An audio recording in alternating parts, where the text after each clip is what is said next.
Confusion et débat houleux aujourd'hui au congrès de la Nouvelle-Calédonie. Les élus débattaient de la réforme de la fonction publique alors que les syndicats étaient dans la rue. Le MEDEF met en garde contre les propositions électoralistes. L'organisation patronale est défavorable à la récente idée de Calédonie Ensemble d'exonérer de cotisations salariales les bas salaires. Une grève générale dure. Et de son côté, le MEDEF réagit à la grève de la Fédération des fonctionnaires. Pour l'organisation patronale, les syndicats surfent ici sur la période électorale et les élus ne devraient pas céder à tout pour tenter de gagner des voix. Écoutez Daniel Oshida, le président du MEDEF. Personne n'est dupe. On voit bien que la Fédération des fonctionnaires a fait ce mouvement juste avant les élections pour avoir l'accord des partis en période électorale.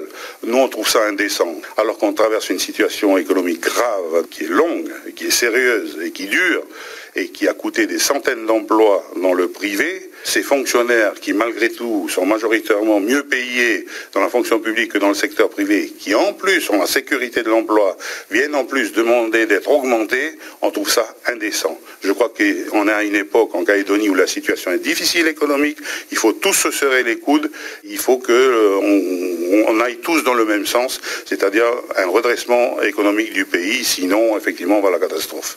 Le MEDEF qui n'est pas d'accord avec les chiffres annoncés par la Fédération des fonctionnaires concernant la perte de pouvoir d'achat des agents territoriaux. La Fédération, vous le savez, estime cette baisse à 20% en 10 ans. Faux, répond le MEDEF qui évoque les coefficients de revalorisation. Pour l'organisation patronale, la dépense publique doit absolument être maîtrisée pour permettre au territoire de sortir de la crise.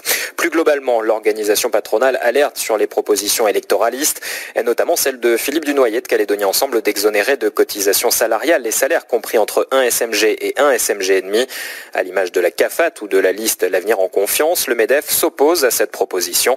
Le manque à gagner des cotisations serait rattrapé selon Calédonie Ensemble par des actions de lutte contre l'absentéisme pour maladies abusives ou injustifiées. Mais pour Daniel Oshida, le président du MEDEF, la proposition n'est pas cohérente.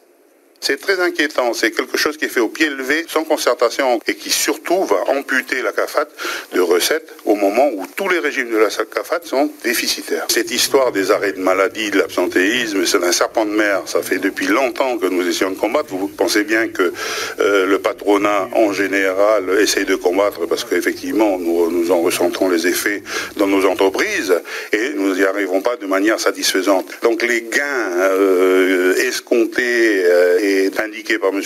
Dunoyer ne vont pas être immédiats et combien même on aurait des résultats miraculeux, ces gains iraient spécifiquement au RUAM.